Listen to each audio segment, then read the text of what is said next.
The NFL playoffs are here. Watch every game of the postseason for free with the Yahoo Sports app or the official app of the NFL on your phone or tablet. Plus, get all your latest breaking news, highlights, and more. Download the NFL app or the Yahoo Sports app in your app store or at nfl.com/mobile today. Certain restrictions and data rates may apply. And now, Move the Sticks with Daniel Jeremiah and Bucky Brooks.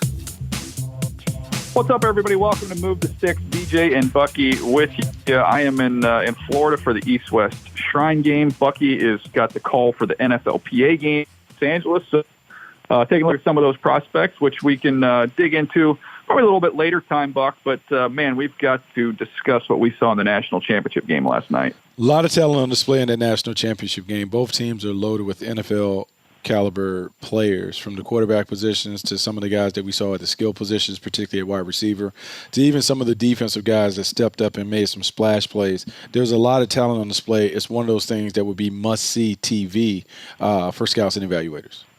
Yeah, we'll get to that in detail. We also have the Final Four. We've got the Final Four, the championship games coming up this coming weekend. We'll touch on, what's made those teams so successful this year, not only just looking at the quarterbacks there, Buck, but kind of running them through our formula. We talked about on the Move the Sticks podcast last year, what is the championship formula? What's the foundation of a championship team? And we came up with a list of 12 players at different positions and different roles you need to be a championship caliber team. So we'll kind of run all four of those teams through that car wash, see what it looks like in a little bit. But I do want to start there. Biggest takeaway watching that game last night, because I had my tape out. I've got my top 50 list coming out next week, Buck. I've got to pump out a mock draft. I think we'll be out Friday.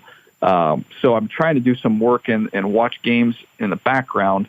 And this one, I said, you know what, screw it. I'm just going to sit down and take in this championship game, because there was so many NFL guys to watch. It was a lot of fun.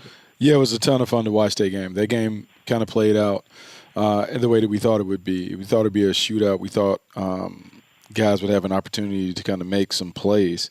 And, I mean, there were a lot of plays to be made. I think you have to be impressed with what Clemson was able to do very early in the game. Their playmakers, their experience. T. Higgins kind of showed up and showed out pretty early. And then when LSU settled in, everyone will talk about Joe Burrow, and Joe Burrow was terrific. But I think that game it really put a spotlight on the playmakers that he had around him. Jamar Chase and Justin Jefferson, those two guys dominated the game. Thaddeus Moss made some plays. But what you saw, like elite, premier pass catchers dominating the game on the outside. And, I think part of the reason why LSU was able to roll through their schedule is because they were doing things that are very, very unique to what they do, particularly in the conference where they played at. They had an accumulation of outstanding blue-chip talent on the outside. They had the perfect point guard in Joe Burrow, and they basically spread and shred teams in a way that we hadn't seen. I've never seen so much empty five-wide formations from a team that kind of fancies himself as a physical team, but LSU puts their athletes in space, and they just kind of test and see if you can hold up, and no team has been able to hold up, and we saw that kind of take place again. It's funny, watch college football right now, and you see some of the same things. I would say probably 10 years ago, Buck, we saw the bubble screen craze, right? And then I feel like now it is slants and verticals from the slot. Like that is college offense right now, and it is 101. And you basically just decide kind of what leverage you get. You want to give them those slants. They're going to take it all day long. They empty you out, find the matchup that they like, and then when you try and get up in them, they're going to be able to check up on the outside, and they're going to get vertical from the slot with all that real estate to work. And we saw it over and over again in that game. So schematically, it was kind of fun to watch what they were doing. But the quarterback, I was talking to a former GM out here at practice today, and we had a great conversation about Burrow. He said, "Look, you kind of wait for him to come back to earth the whole year. Like Cinderella. You can't keep this pace up."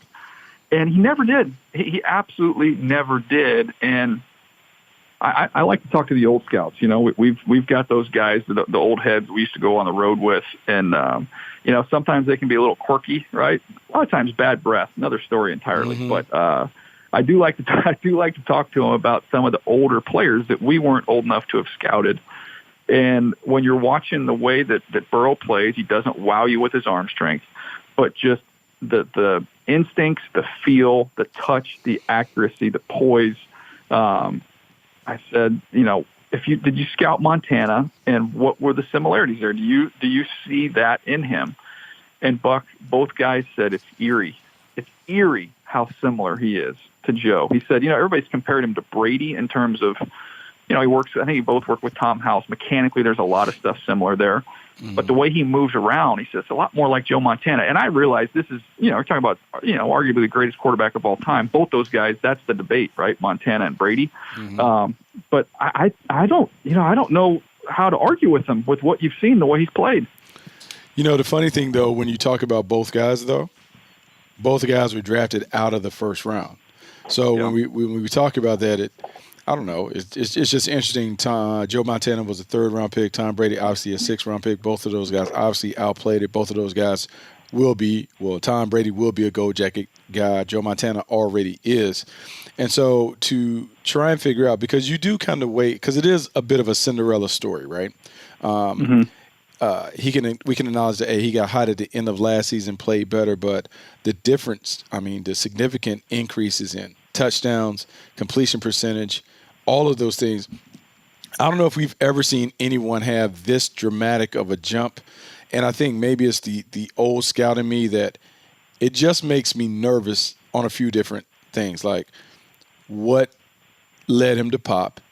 Was it scheme dependent? Was it supporting cast growing up? Was it his own personal development? Because Joe Burrow is 23 years old. Joe Burrow is older than Lamar Jackson. So he is a more mature player at the collegiate level than we're normally used to seeing. And how much of this, when it comes to his comfort level in this scheme, how much of that can be replicated, particularly if you're talking about the Cincinnati Bengals taking him at number 1? Can they take this offense, Zach Taylor, get on the phone with Joe Brady and say, hey, just give me everything that you guys did. I'm basically just going to call this offense like you called it for him. Or is Joe Burrow a player that can play outside of that system and still have the same kind of impact? I think it's one of those debates that theoretically as a scout that we always will have because, man, you keep waiting. But look, everything that he's done this year, he grades at an A level. So how do you take that versus his complete and entire body of work? So here's how I would explain it. I'm going to use two different sport references here. We love to cross over here. So if I gave Nolan Ryan a baseball and he had no knowledge of the batter, right, he has the stuff that he would probably mow the guy down, no problem, right? If I gave Greg Maddux, put him on the hill, and gave him no knowledge of the batter, Greg Maddux might get hit around a little bit. But when you arm Greg Maddux, his best asset is his ability to know what he wants to do, know what they can't do, and execute. So the way I explained Joe Burrow last year, Joe Burrow got there in 2-a-days. So Joe Burrow didn't have first of all, it wasn't a very friendly offense, but he didn't have a chance to become a master of his craft in that system. When he had a chance to study the same system, master it, know the answers that you have within the system, he operates and processes at such a rare elite level that he's successful. Now, Greg Maddux and Nolan Ryan are both Hall of Famers, Buck. They do it differently. Yep. And I think that's what he is. To me, he's Greg Maddux. Now, the other comparison, I was talking to a scout about this who has some hockey connections and had got to become friends with Wayne Gretzky. And he said Gretzky told him one time, was great. He said Gretzky said Joe Montana was his favorite football player of all time because he felt he was like him. And he said, at the NHL All-Star games, I never would participate in the fastest skater or the hardest shot, all the different games, the basically their version of the dunk contest, right? He said, because I was never the fastest, I was never the strongest. But I can tell you one thing, if it's in the third period and we need 2 goals, I'm going to get them. And he said, that's the all-time great. Greg Maddux, all-time great. Tom Brady, all-time great. Buck, they're not going to wow you with their stuff, with their physical skills, but there's something you cannot deny. And I was like you, and we've got a process to go here. But when I see elite accuracy, elite pocket movement, elite processing, at some point in time you say, okay, he does not have a huge arm. It does not matter. It doesn't matter. He's gonna beat you because he's got all the other stuff off the charts. Yeah, look, because I don't want to be dismissive about Joe Burrow, because I do believe Joe Burrow is an upper level talent. I do believe what he's done this year is remarkable. The way he dealt in that game against Clemson, to me, I think he showed a lot more than he had shown this year, because I would say that for most of the year, it had been very, very easy for him. This is the first time that we saw LSU behind significantly. We saw them playing against the defending national champions. We saw where it was kind of stacked up against him, and somewhere in there where he was able to settle it down in the second quarter, and they started carving up the Clemson defense. And he made a ton of plays. I mean, he made a ton of plays inside, outside the pocket. He made plays on quarterback runs. He kind of showed the full repertoire. And I think what he did is those detractors who were hanging out there, like, I think he made a very, very convincing case that, look, you have to list him as the number one quarterback, regardless of what you may think about his overall talent, because the way that he played the game, I don't know how you can turn on the tape this year and point out a weakness that wouldn't make him the number one guy at the position. I don't think we'll be able to find that tape. And so it's just interesting. And I think what the next part of the evaluation has to move to is, if I'm the Cincinnati Bengals and I take him, now what?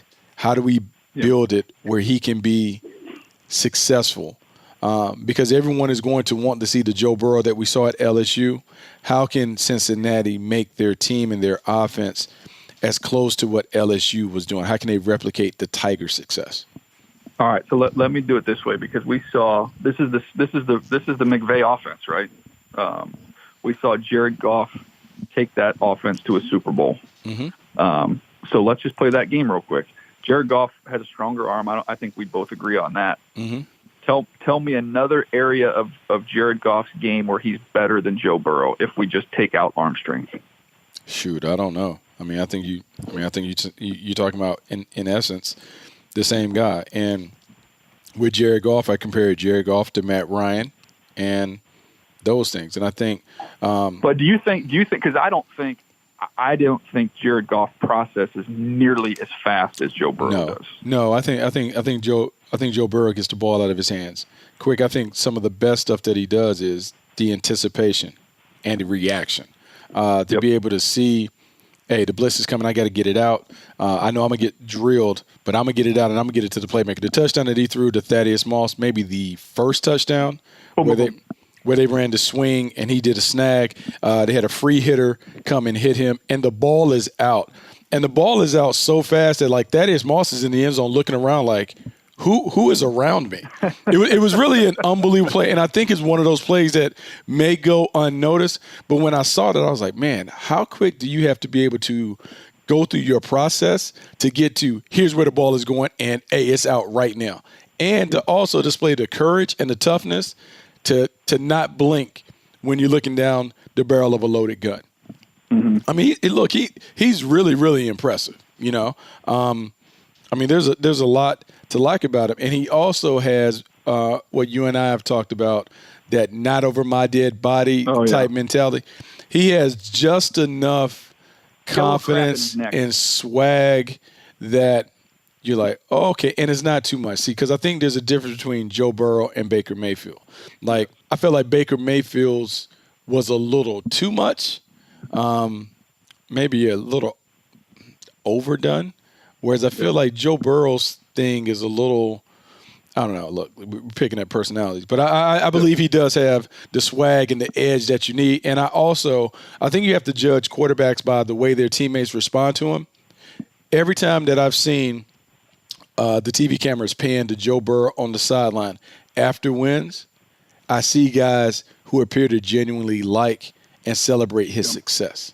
I didn't feel like when he is on stage and they have made it kind of like the Burrow show, I didn't feel like there was a level of envy. And I think that speaks volumes to how Joe Burrow has maybe made his teammates feel inclusive in the process as opposed to exclusive. And so those are the things that we are looking for when it comes to quarterback, because the franchise quarterback has so much on him.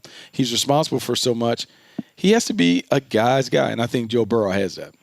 So answer me this then. And I know we're on Burrow here for a little bit, but I think he deserves the conversation. we've talked to, I want to say it was Urban Meyer who said this, and we've talked to other people as well. But the importance of how you play on the big stage. Buck, that's been one of your calling cards. We've been talking about this for years. It's the biggest thing. And so, like, that would be the first thing. I mean, what do you say about that? Look what he did. You can't say anything. You can't say anything. Top 10 teams. And that's what you have to stick on. Like, you have to trust that. Like, you have to trust, hey, look, man, we asked this guy to play a challenging schedule. He plays 7 top teams. We asked him to play on the biggest stage. In the playoffs, he's been responsible for 14 touchdowns in 2 games? I mean, here's what I want to ask him. Can we just say, we'll get a chance to talk to him as we go through the process. And he probably won't say this on air because it probably isn't the classy thing to do. But I would love to know, in his heart of hearts, if he wishes that the Washington Redskins had the first overall pick so that he could go beat out Dwayne Haskins. I guarantee I know the answer. Oh, he definitely would want that challenge. I'm sure he definitely. They messed that up the first time. I want to go fix it. That just to me is the way that guy feels, like the way that guy's wired. Yeah, like he certainly feels like that. He certainly feels like he is that. But the funny thing is, like, I don't know, even when you talk to Urban about that, because there's going to be some conversation about the Dwayne Haskins, Joe Burrow thing and why wasn't Joe Burrow the starting quarterback and all that. And then I think Urban basically articulated He said arm strength. He said arm strength, and he expressed about, look, Dwayne Haskins had a remarkable year, like a special dude, one of the greatest to ever play at Ohio State. Like, we can't really knock us for putting him out there. The greatest Ohio State quarterback of all time. Yeah, so you can't knock him. I do believe that is the thing. What would have been even better than seeing him go against Clemson would have been seeing him play Ohio State. That was kind of the matchup that you wanted to see.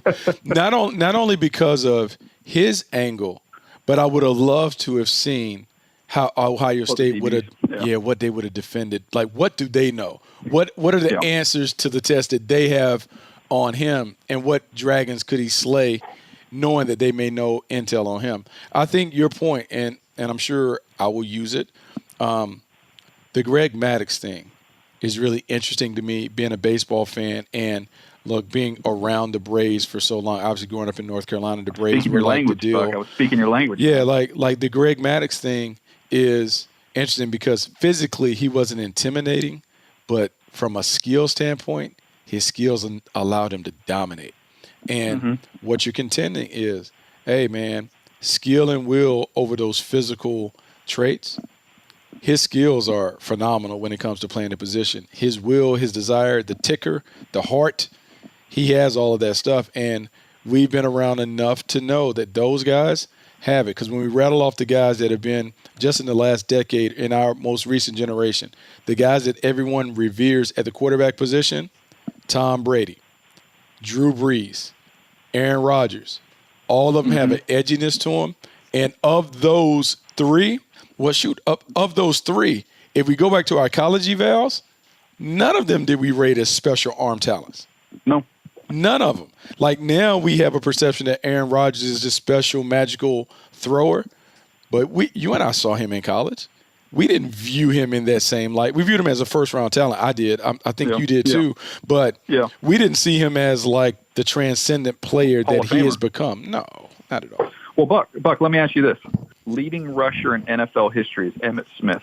If you put Emmitt Smith in an athletic skills competition with running backs throughout the eras, he would finish nowhere near the top.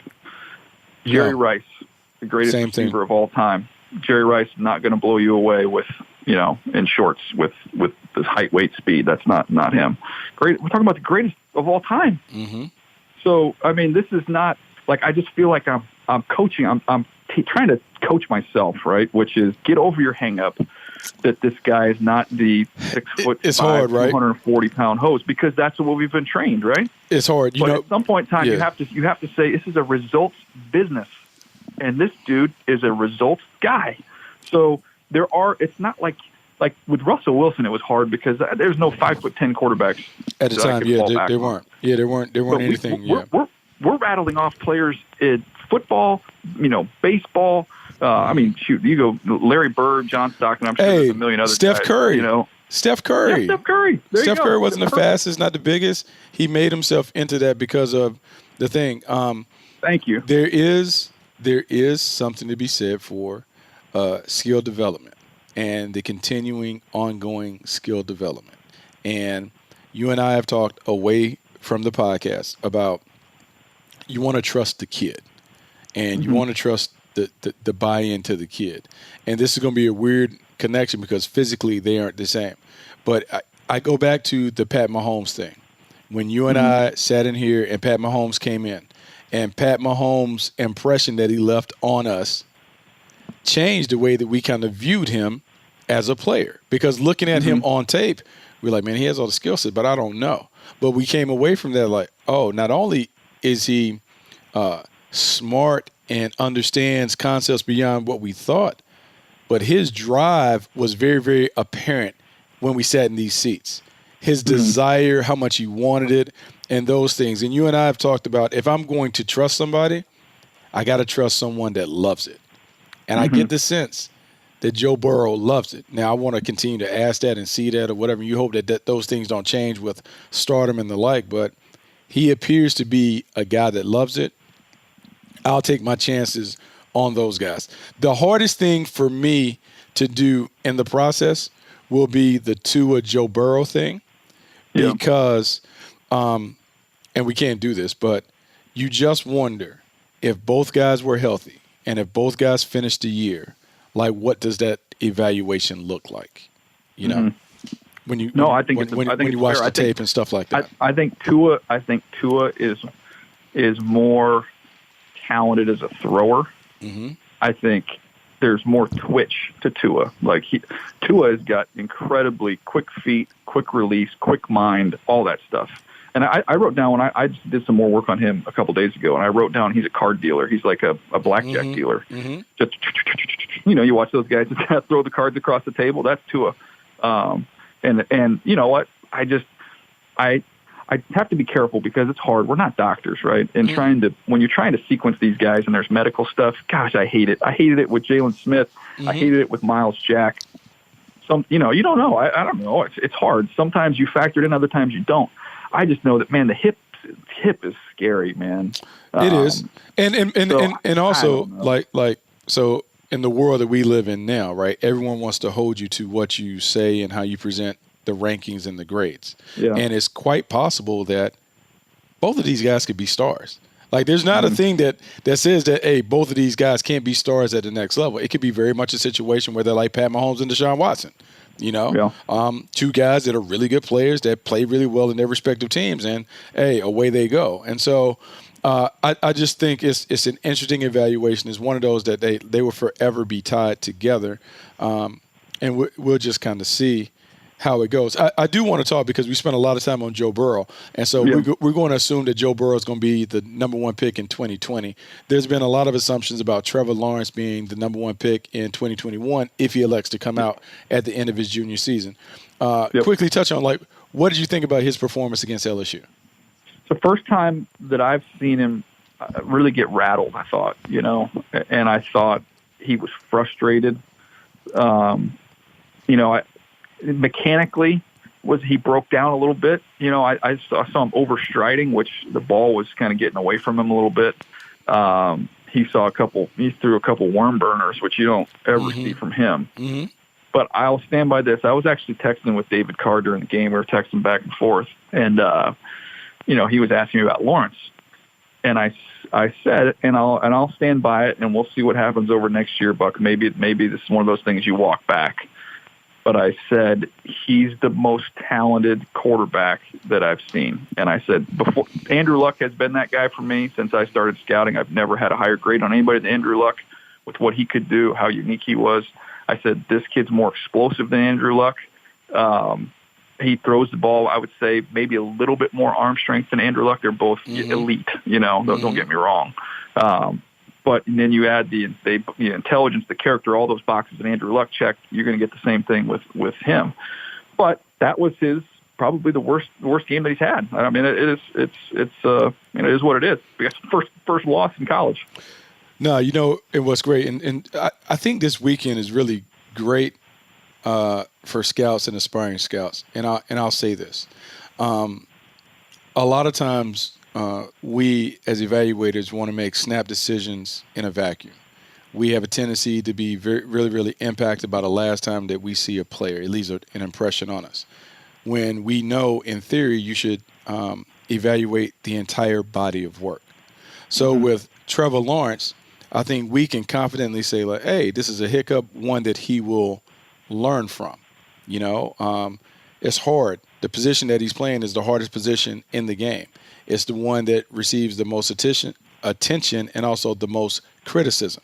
Trevor Lawrence didn't have his A game, but we still can recognize the talent and we can recognize the special qualities that he could bring to a team in the right situations. I said it about Trevor Lawrence to also go and talk about all the conversation that happened with Lamar Jackson on Saturday night. I just think it's really important that we're able to separate single game performances from body of work things. And while acknowledging, hey, guys need to get better in this area, one game is not a damning indictment on whether a kid can play or not. And I think as evaluators, as we continue to keep growing in the business, it's important to keep all of those things in perspective. For me, I'm excited to see Trevor Lawrence first game next year because I want to see, well, what is the bounce back? How does he respond to this game? How does it eat at him in the offseason? And how does it fuel him to take his game to the next level? I believe the Charger game in last year's playoffs affected Lamar Jackson to the point that he came back and he responded how? In an MVP fashion. So as we're looking at these players, man, the response from critical errors, that's what I want to see. I live for those moments in the evaluation because I want to see how do people respond when they're at their quote-unquote lowest, because I think that literally gives you an indicator on how are they going to be able to handle all the pressures that come along with being the franchise quarterback at the highest level. Well, we talked about it with Matt Rule, new head coach of the Carolina Panthers. And remember, Matt said football adversity, right? Yep. He talked about guys that have had to change positions, guys that have been redshirted, guys that have had injuries, whatever it happens. He wants to see how you respond to football adversity. Lamar Jackson, what a great example, Buck. That playoff game against the Chargers, everybody was like, okay, well, figure this out. So, here we go. The rest of the league's going to figure this thing out. And then he rattles off 14-2. He's going to be the league MVP. Tells you a lot about him as a dude, how he responded to football adversity. This is Trevor Lawrence, that really first time, right? First time football adversity. Yeah. But I did not leave that game last night, Buck, going, oh boy, I'm off on him. He didn't play as well, but that dude is a freak talent. Look, freak talent, big body playmaker, guy that can make all the throws. And look, DJ, it's probably better for him to take a loss in college before he got to the pros, because at least I have an indication of, hey, how he may respond. Imagine if he had gone unbeaten the entire way through and he comes to the end of his junior year. He's never lost. He's only lost one time in high school. How do we know how he's going to handle adversity when it hit, when we haven't visual evidence of him having to overcome challenges or obstacles and those things? So in anything, this is a bit of a blessing in disguise for him. He gets an opportunity to come back and really write a great, quote-unquote, comeback story coming off of the heels of the loss. Because you could tell his post-game presser, it ate away at him that he was not able to deliver in customary fashion the way that he's always been able to do. Yeah, I definitely think that coming into that game, LSU was a more confident team, and I know Dabo is humble. So, but man, when you could see even the interviews before the game, it was in just a matter of time. It felt like when you talk to LSU, like they already had that game won. There was a different level of confidence there with that group. It was a better team. I think we both picked Clemson. I know I picked Clemson. Yeah, I picked Clemson because I thought the experience was something. And when they came in and hit him with the haymaker, and it was 17-7, I was like, ooh. But the response. And I think also, like, we talk about those moments when you want to see quarterbacks in the football adversity. To me, the game last night against Clemson, to me, that's kind of the cherry on top of the Joe Burrow Sunday. Because it's the first time that I've seen his team rocked and having to take a standing 8 count and then they came back with a ferocious comeback. Speaks volumes about his toughness, his grit, his resiliency. That's what we're always looking for in the evaluation process. I don't want to see when it's perfect. Show me what it's like when it's broken. Can you fix it? And he was able to fix it. I know you're a big MMA guy, Buck. It reminded me a little bit. Do you remember? Because John Jones was wrecking everybody. Oh yeah. And then remember Gustafson took him into the deep water, and they went five. And I think he might have hurt his toe or like And all of a sudden everybody's like, okay, not only like the most skilled fighter, but like that he's got something in the tank. Like that was a gut check performance there. Yeah. Something to that. Very, very much so. Like we talk so much about and look, the thing that we did with the team building podcast, and we were talking about culture and talking to all the different coaches and even pulling coaches outside of it because we talked to Tom Crean. The one thing that was the common denominator from everybody, toughness, mental and physical. The performance that we got from Joe Burrow last night, we saw mental and physical toughness because he took a pounding, but he still responded, and then he responded to the adversity. I mean, you just continue to keep checking off the boxes. That's exactly what you're supposed to do when you're an elite prospect, and he's done that. All right, let's get to a couple other guys in that game. Jamar Chase, I thought, was probably the second best player on the football field outside of Burrow. With what he did was terrific. Unbelievable. We'll get a chance to dig into him next year. But in terms of like some of the guys that are draft eligible, Buck, I thought Isaiah Simmons. Oh man. Talk about. I was texting with the GM last night, and he said this is what was the exact phrase I'm trying to say? You know what? I could even look it up on my phone. But it was like it's the new wave football player, man. Like that's what you have to have. That's you have to have at least one. He said new age football is what he said.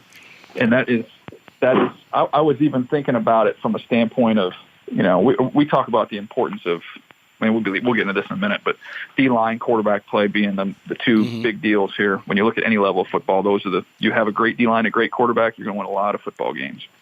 But I think as we see the game continue to grow and evolve, man, versatility and athleticism and explosiveness in a package like that, I see it, doing the Charger games with a guy like Derwin James. This guy allows you to do so many different things. So what a special player. Look, special player, special athlete. And I think, if anything, the playoffs have actually enhanced his stock in the draft. What he was able to do in the first game against Ohio State in the semifinals, where he basically played deep safety. I think that showed a level of versatility that maybe everyone didn't know that he had. And then his ability in the LSU game to just be all over the place and deliver in a variety of different ways. When we think about the top safeties or defensive playmakers in the league, and I think he'll probably be positioned as one of those safety types or whatever. Look at what Derwin James has been able to do. Look at the way that the New York Jets deploy Jamal Adams, even though they have different games and body types. But think about Jamal being in the box, blitzing, being in coverage, doing those things. You have to have on every defense at least one elite level Swiss Army knife type player. Yes. And so when we think about building a team, because ideally you're building a team that can compete for champions for year on end, you have to have one guy that can do it. He certainly has that kind of athleticism, that kind of skills and versatility to be able to do a lot for a defense. It just comes down to the creativity of the defensive coordinator when it comes to how do you deploy him, how do you utilize him. No doubt. Other couple other guys to jump into here. I'll just give you a snapshot evaluation from what I saw watching the TV copy of that game, and then it goes along with what we've seen on the tape.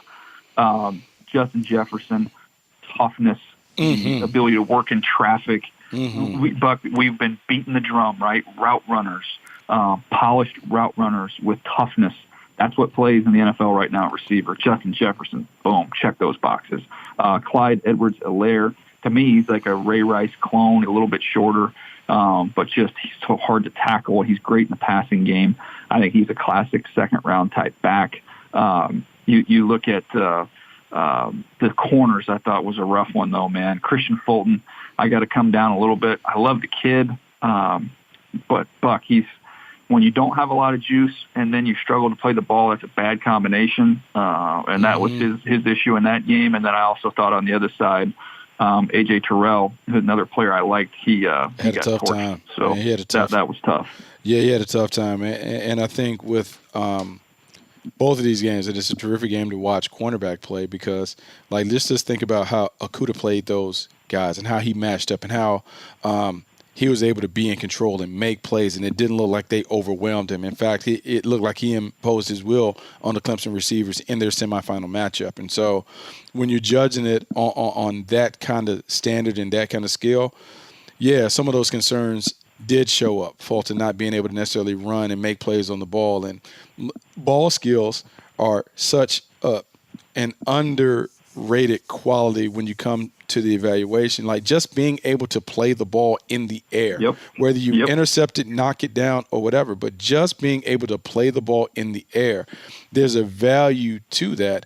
And so many defensive backs struggle and panic at the moment of truth that when you do find someone who is able to do it, who's able to keep his man under control, who can display the athleticism to run with the decathletes on the perimeter, man, it says a lot about him. And so, yeah, the ball skills were concerning when I looked at both of those guys playing.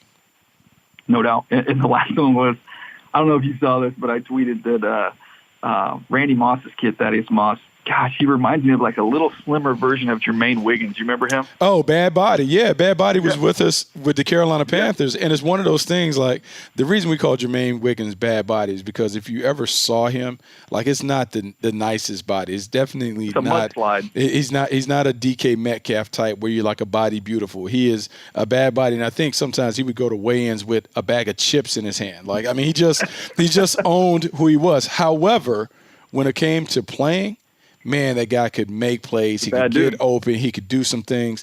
And Thaddeus Moss, the last half of this, man, he kind of made a name for himself, kind of got in the mix, and he catches the ball really naturally. And there's going to be something to him and what he is able to do at this level and the next level.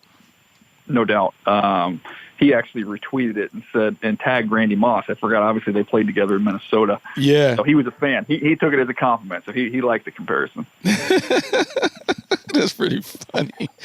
That's pretty funny. Yeah, but no, it was a really, really, really good comparison. And I think it's one of those things like, look, man, you're always looking for those kind of things. And you're looking for comparisons. You're looking for how a guy could project at the next level. And so it's terrific. I mean, a lot of talent on display. I'm very, very impressed with both teams, really impressed with the skill players on LSU, man, because they make the game appear so easy for Joe Burrow. Their ability to not only just win at the line of scrimmage and make these big plays, but their ability to make these run and catch explosives, short passes, big gains. They can do all of that. But back to Burrow, I don't know if I've seen anybody who is as fearless as, man, you know what? If you're going to go one-on-one, I'm taking the shot.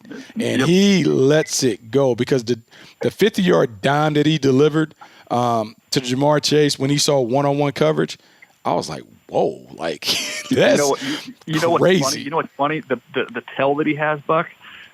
So we know with Breeze, when Breeze would cocks his head up, right? Breeze is getting ready to go down the field when he cocks his head up. With Joe Burrow, his front shoulder, he puts his front shoulder up, he drops his back shoulder because to get the loft on the ball, he likes to kind of tilt his shoulders. And so you can tell, and there was probably a handful of times where you knew he wanted to go downfield so bad, and you see him tilt his shoulders, and then it's like, it's not there, I'll come away with it. But it's fascinating to watch him because we talk about with a lot of quarterbacks in the NFL, it gets frustrating. Sometimes these guys are reading, low to high, and not this dude, man. He is going to read high to low. If there is ever an opportunity to take a shot, he is going to attack. And I can appreciate that. And I also can appreciate, like, I believe, and this being a quarterback, the back shoulder throw is a hard throw. And in hearing Joe, look easy. Yeah, and hearing Joe Burrow say, look, if they're not looking back, I'm taking the shot. I am throwing it because I know they can't defend it. And his ability to consistently make that back shoulder throw, it's something that reminds me of Aaron Rodgers. And I would say this, Aaron Rodgers this year hasn't been the same. But if you go back to really when he was at his prime, when he's played at his best, the back shoulder throw has been the Packers' biggest weapon. If Joe Burrow can continue to have that in his bag, you talk about Greg Maddux being able to paint the corners, that is Joe Burrow's outside corner pitch. Like it's the one that hits the black for the strike, for the strikeout, where the batter is kind of caught holding his bat. Mm-hmm. That's such a great call. And fortunately for Joe Burrow, he didn't have to face Tony Gwynn. It's my only thing I got as a Padres fan. Tony Gwynn owned Greg Maddux. He's the only one to ever do anything against him. All right, Buck, let's go through these playoff teams real quick here. This is just a quick exercise. Yeah. Because we got 4 teams left, and we'll have a chance to talk a lot about this coming out of the games next week when we're together down in Mobile. But from a team-building standpoint, we did last year kind of our championship foundation. And it was I think we did this on Path, too. We got to do that again. Let's do that again this year on Path. Put some of these teams through this exercise. I think it's really a good look at these teams. But the formula, here it is. 1 quarterback, 2 pass rushers, could be anywhere on the D-line, just 2 pass rushers. 3 offensive playmakers, combination of a tight end, receiver, running back, any way you want, but 3 offensive playmakers. 3 defensive playmakers means non-defensive linemen, just 3 guys that can really impact plays from the linebacker and secondary total, and then 3 quality offensive linemen. That was kind of like, okay, man, you've got all that. You're in a pretty good spot. So why don't we run through these final 4 teams here and see where they are? You want to do it? Yeah, let's do it. DJ, I'm going to say it because I did a little cheating. When we get down to it, it is really fascinating, and there's some stark contrast for some of these teams that are in the Final 4 when it comes to the championship foundation based on how we look at it. Who you want to start with? Well, let's go. You tell me. You start where you want to start with. Okay, let's start in the NFC, and let's start with the San Francisco 49ers. And I kind of stretched it out a little bit with the defensive playmakers, but let's go. So quarterback, check, Jimmy Garoppolo. 3 offensive playmakers. I listed, and I mean, like, they had a couple different guys as you go, but I put George Kittle. I have Deebo Samuel listed as a playmaker. Yep. And then I think that's right. And then I'm torn because I think there are 3 other guys in the backfield that could be there, because you have Tevin Coleman, you have Mossert, and then you have the fullback. Breida. Oh, yeah, Breida, too. Yeah, you have Breida. So all of those guys kind of qualify for being able to be included in the category. So maybe if you make some of those like worth a half a point, they're qualified. The old linemen, I had Joe Staley and I had McGlinchey. I don't know which of the interior guys would qualify, but it doesn't really matter. Tomlinson's talented. I mean, he was a first-round pick for a reason, and he's been a good player there for them. Yes, he has been in that system. He certainly has. 2 pass rushers. I mean, Bosa, DeForest Buckner. I put an asterisk by D4 because you could throw him in there.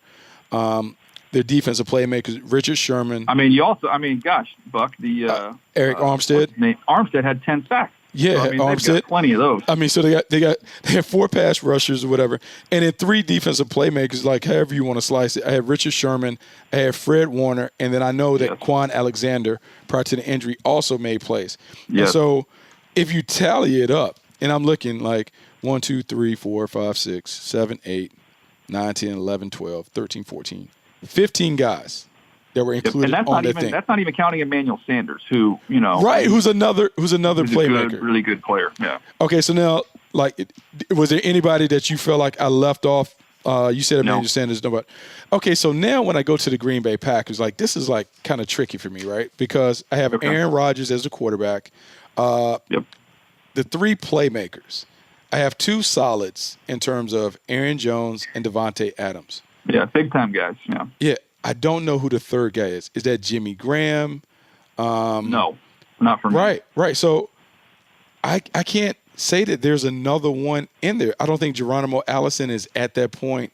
Marcus Valdez. So I'm kind of short on that. Then when I go more firepower. Then when I go to their offensive line, Bakhtiari, I have at left tackle. Yeah, elite player. Bulaga's always hurt. And I don't know if he plays at that level. Then you have Billy Turner. Elton Jenkins is a good player. Yeah, Elton Jenkins. Okay, so we can put him in there as a rookie. But then I look, Corey Lindsey, Billy Turner. I don't know. I'm not all the way. Yeah. So then I go to defense. Zadarius Smith, Preston Smith. Both of those guys have played really well. Kenny Clark has been a player that has been a dominant player on the inside. when I go to the defensive playmakers, though, Alexander. I have Jari Alexander. I have Adrian Amos, but I don't feel as good. I wouldn't put him in like the big playmaker status.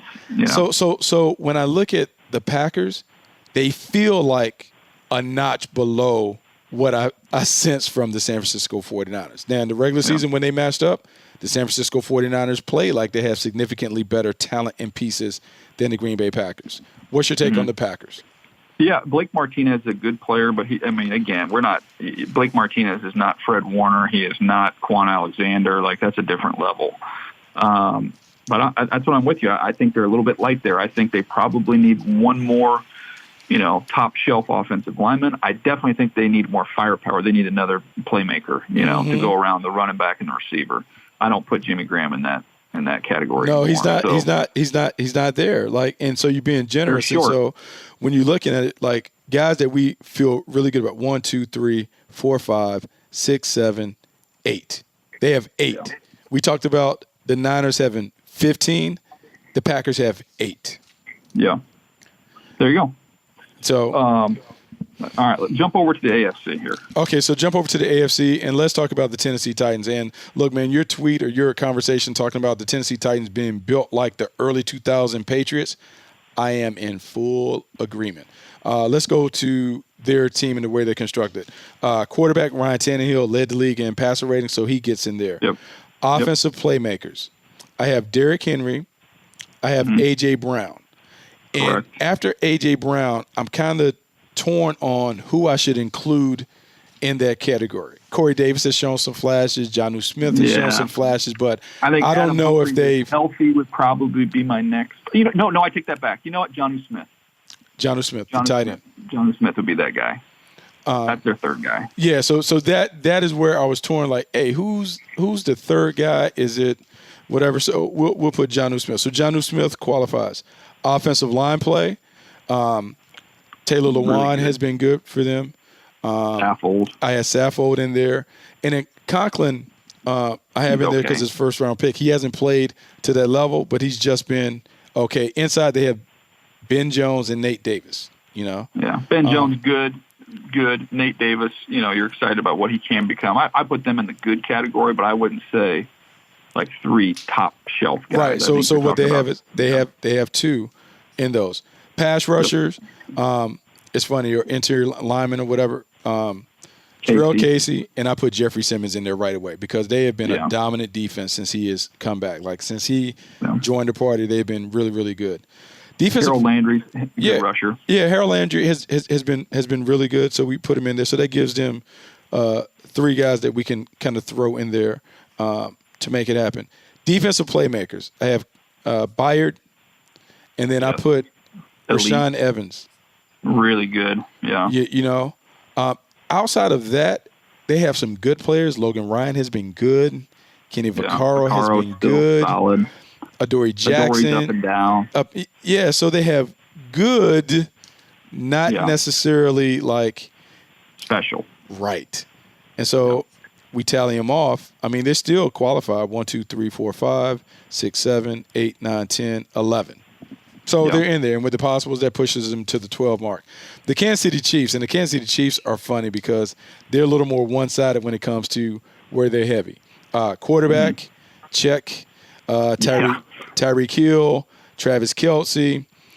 This is interesting because the third playmaker, I kind of had a split between Sammy Watkins and Mecole Hardman. Mecole Hardman kind of gets it because of the punt return, kick return thing being he's dominant in that aspect, and he makes plays. He stepped in for Tyreek Hill when Tyreek Hill wasn't there and was really, really solid. So he goes, I don't know what to put Sammy Watkins in, but I put a little asterisk by his name, like, because he can be sometime. We've seen him flash. I think I would rely more on Damian Williams than Sammy. Sammy just, it's just been injuries and production's just kind of inconsistent and all that. But I think Damian Williams, he's made plays. Good player. Okay. Yeah. So then lineman, Mitchell Schwartz, and then I put Eric Fisher. I'm not in love with Eric Fisher, but So that's the thing. So I have Schwartz, but like the tough thing, DJ, like when I look at the other stuff, I don't know if I love anything else on their offensive line. Like, you Yeah. have Andrew Wiley, you have Austin Ryder, you have LDT. Yeah. It's not. Yeah, It's not. LDT is a good. I would say I would put Schwartz and Duvernay Tardif. I think would be their two best linemen in my opinion. Yeah, so you have 2.5 with Fisher. I I know. guarded on that like, because like I've two, seen 2.5. Joey Bosa just annihilate him every time he plays against him. But yeah, so then pass rushers, Chris Jones, yes, Frank Clark. Check. But the defensive playmakers, I only have one. I have Honey Badger. That's it. I couldn't find anybody else. And so you've got like good, Anthony Hitchens, good player. Kendall Fuller, good player. But I'm with you. like good, not quite. So Buck, does this? I mean, this to me, this exercise. Great job putting that all together. It points to San Francisco, right? I mean, it really points to San Francisco taking on the Tennessee Titans if we go by the rubric and the formula, because if we go by it, that's how it should match up in terms of like how they do it. Yeah, so it points to the San Francisco 49ers should be the prohibitive favorite to win the Super Bowl. Absolutely. Yeah. No, it doesn't mean that's going to happen. And the other thing too, you got to look at is Pat Mahomes. I mean, how many does he count? How many players does Pat Mahomes count for? The best player at the most important position. And really, truthfully, if we stack them right, the way it was in order, you'd go quarterback and then 2 pass rushers. And I would put, if you're doing a 3-on-3 tournament, I would take the Chiefs because I would take Mahomes, Chris Jones, and Frank Clark, and when we run the court. Ooh, 3-on-3. That is a good thing. If we were going 3-on-3 with a quarterback and 2 pass rushers in the tournament, which threesome would you take? Ooh. Yep. Ooh, that's a good one. I'll take that. I'll take my chances. You can be king of the court, NBA Jam, just get them hot. Jeez, that's a good one. I like that one. 3-on-3. That was fun, man. I was going to touch on some of the guys I've seen out here at the East-West, but look, we've run a little bit long here, so let's save that for our next chat when we're together in Mobile. I kind of recap what I've seen here at the East-West, preview what we're looking at there at the Senior Bowl, and have some fun with that. But any other things you want to get to, Buck, before we get out of here? No, that was great, man. I think I'll continue to build upon that foundation because I think that is a great way to look at the team building scenarios. That is You know what's funny is that I'm doing this episode in my hotel room in Tampa, and I've got this little microphone attached to my phone, and I'm just walking around my hotel room while I'm doing this. So, I think I like walking around and podcasting at the same time. I have figured out a way how to do this. This is okay. So just to let you in on a dirty little secret, when I was over in London and we were podcasting, I was doing the same thing. I was walking around the flat, just kind of walking and talking. Yeah, just kind of walking around and talking. I felt like I was doing a TED Talk. I was just going back and forth and doing all those things like with the mic. So yeah, like with the little AirPods and stuff that I had, like that's what I felt like. I'm just walking and talking.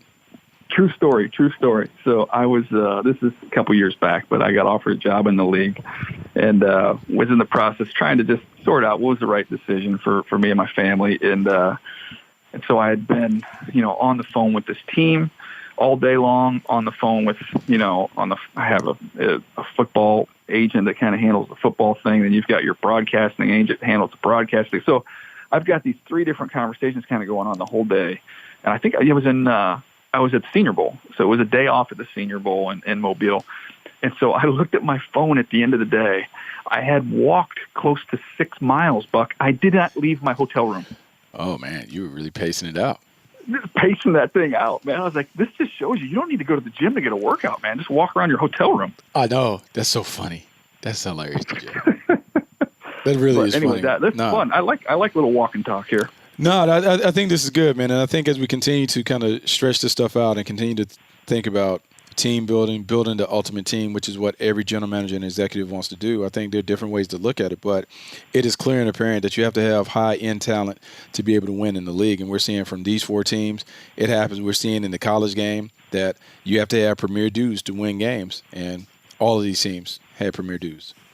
No doubt. Well, that was fun, man. It's great to catch up with you. Have fun at the NFLPA game. Both these games you can catch on NFL Network on Saturday. I think East-West is up first, Buck. East-West is up first. I think you guys are rocking and rolling at 1 o'clock, and I think we follow at 7 o'clock Eastern time. Okay, there you go. So be on the lookout for those two games. It is draft season. I love this time of year. It's a lot of fun, and if you're new to our podcast, trust me, this is the good time of year, man. We have a lot of fun during the regular season. I think we put out some good stuff, but hopefully we take our game to another level as we get to the spring. Oh, for sure, man. I'm looking forward to it. All right. Well, thanks, Nabil, for producing, doing a great job back there. Mark Brady for pulling this whole thing together. Shout out to Jordan Palmer. We didn't get a chance to get to the soundbite, but we were going to give him some love because he came on the show in September and called his shot with Joe Burrow having a big year. So we do want to we like to give credit where credit is due. Jordan called that one, so we'll have a chance to talk to him about that as we go up to the draft process. But anyway, that's going to do it for us. Thank you guys so much for listening to Move the Sticks. We'll catch you next time.